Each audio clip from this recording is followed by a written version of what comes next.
E você está hoje aí realizando que tipo de atividade? Só para a gente entender um pouquinho da sua rotina. Veja, eu há pelo menos 25 anos, né, milito na área de qualidade, inspeção de soldagem e ensaios não destrutivos, e nós estamos neste projeto desde outubro do ano passado, na montagem de um equipamento, um vaso de pressão, né?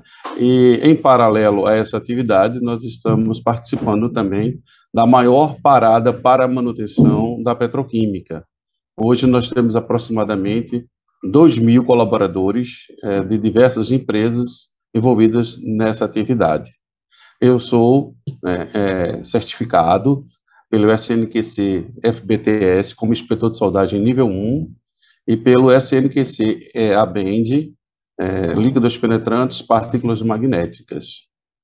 E estou nesse trabalho à sua disposição, contando com a compreensão dos colegas. Mas é por isso que vocês existem, né? Para poder a gente melhorar e aprimorar cada vez mais, né? Que a gente criou esse grupo aí, que realmente a gente quer dar voz para os profissionais, gente, cada vez ficarem mais próximos e apresentarem as suas demandas, né? E você falou sobre uma lista aí de 10 questões que vocês estão avaliando aí. Você pode citar algumas ou alguma que vocês discutiram na última reunião? O que vocês estão mais focados agora? Em que aspecto? Com relação à acessibilidade para as qualificações, e nem todos os estados têm suporte para isso. Então, o Brasil é grande, né? Por exemplo, o que a gente discutiu bastante foi com relação à recertificação, que algumas pessoas tiveram, na pandemia, agora tiveram um problema grande, né? Questão de juntar documentação, juntar tempo de trabalho, provar que trabalhou. Então, a gente está tentando levar para os profissionais a questão de, às vezes, não é nem culpa do órgão certificador, no caso que é a BEND, né? Mas, às vezes, é o procedimento da ISO.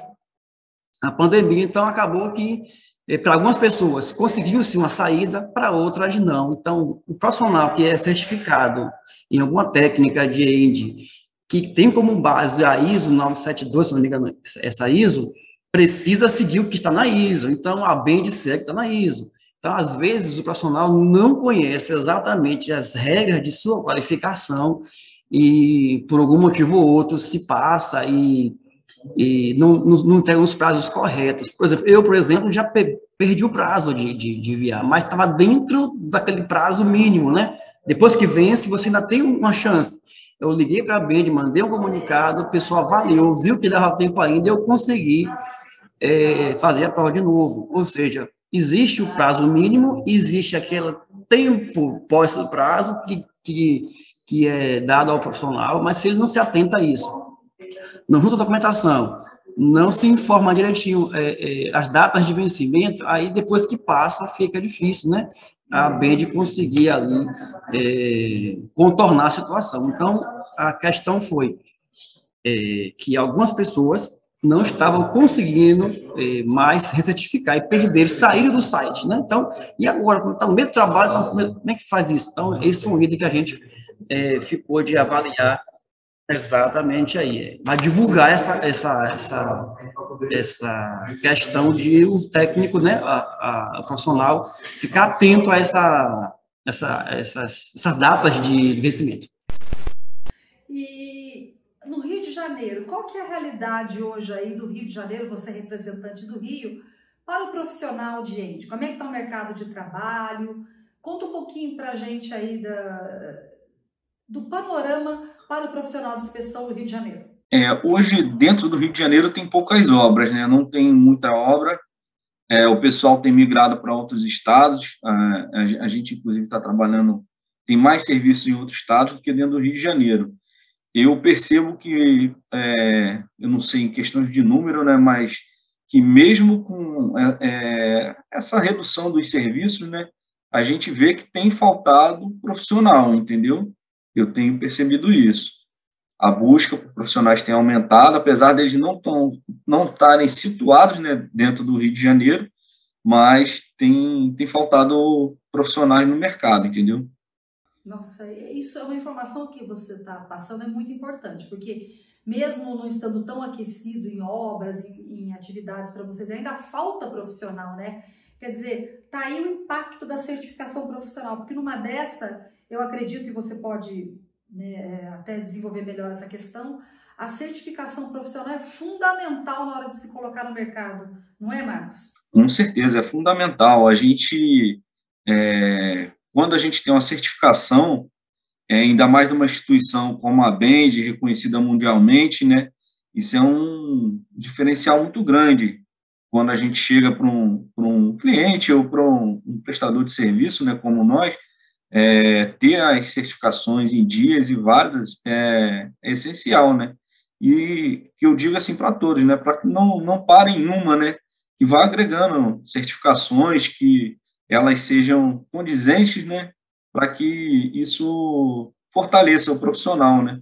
A gente tem visto assim algumas oportunidades, geralmente está pedindo profissionais polivalentes, né? Geralmente é LP, PM, com solda.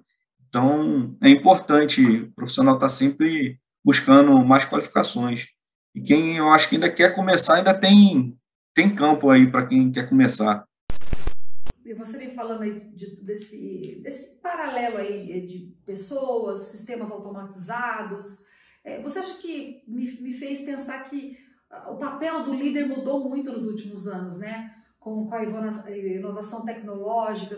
Olha só, a gente fazendo uma entrevista agora online, né? Você não está nem aqui. Quer dizer, o que você acha que isso veio para ficar? Eu imagino que sim, mas você acha que a gente ganhou? Que hoje o líder, tendo toda essa ferramenta, podendo trabalhar home office, isso ganhou uma força muito grande com a pandemia. Fazendo assim uma análise geral, as pessoas ganharam com isso? O meio corporativo ganhou ou também perdeu? Ou você acha que, como é que está a balança? Mais para cima ou mais para baixo, positivamente falando? Olha, no meu ponto de vista é bastante híbrido. Eu acho que a questão resulta em processos mais eficientes, né, no geral, né, processos mais eficientes, uma gestão de tempo melhor. A gente perdia muito tempo com deslocamento, né?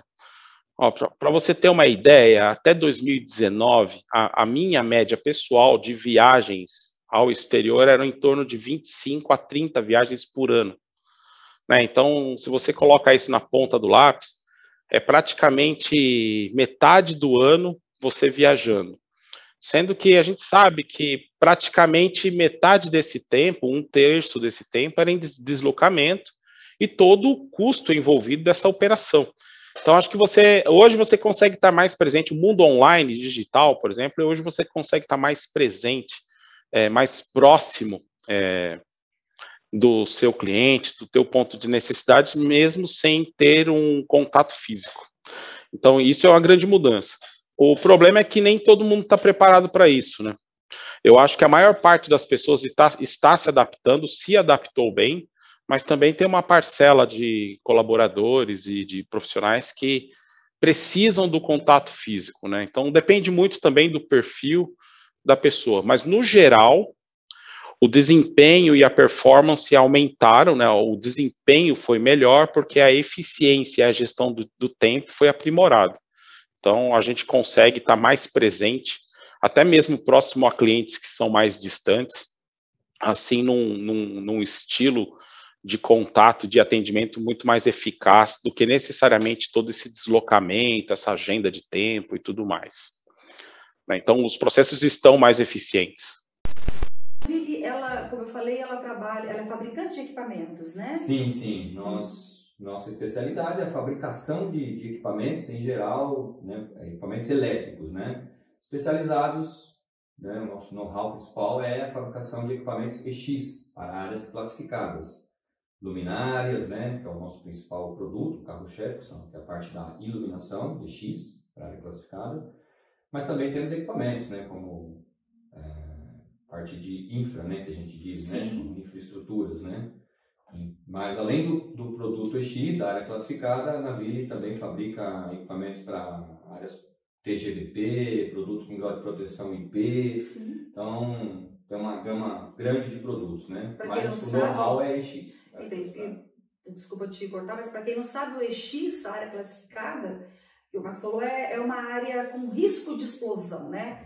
É uma área com porque as indústrias em geral geralmente apresentam algum risco de acidente. Agora, você imagina uma área tipo do setor petroquímico, por exemplo, Isso, né? exatamente. E quais outros a gente pode dar um exemplo? Toda a indústria ela tem sempre algum risco, né? Ou tem uma área que precisa ser classificada, né? Então, através de estudos, né, de empresas, de outras empresas que não, no caso nós não fazemos a classificação de área, mas algumas empresas entram nessa indústria e fazem a classificação da área. Então, determinadas áreas são classificadas e precisa desses equipamentos que têm esse tipo de proteção, para que dê, né, segurança às pessoas, né, à vida, à área e a tudo que cerca, né? Mas praticamente mineração, siderurgia, óleo e gás, que aí é o principal, né, que tem muita área classificada. Tem poeira combustível, né? Poeira combustível. Hoje as indústrias de agronegócio, né, você pega galpões de açúcar, de grãos, para armazenamento de grãos, são áreas potencialmente explosivas, né? Áreas classificadas. Quando a gente fala área com poeira combustível, vem na cabeça o seguinte, que uma faísca é um risco iminente de explosão. Sim, né? Mas precisa ter mais componentes, né? Você tem um risco, se junta uma faísca através de uma poeira combustível, né? Com mais o elemento do ar, às vezes, então gera um triângulo, um circuito ali que a gente chama triângulo do fogo, que pode gerar uma faísca e aí sim ignitar uma área, né? Pode ter E para trabalhar nessa área, a pessoa tem que estar muito bem preparada, né? Essa certificação profissional. Além dos equipamentos, as pessoas, né? As pessoas. Também certificadas, pessoas que têm conhecimento técnico, conhecimento em equipamentos EX, né? Daí a importância da certificação profissional, né? Porque prepara a pessoa para enfrentar uma área dessa, né?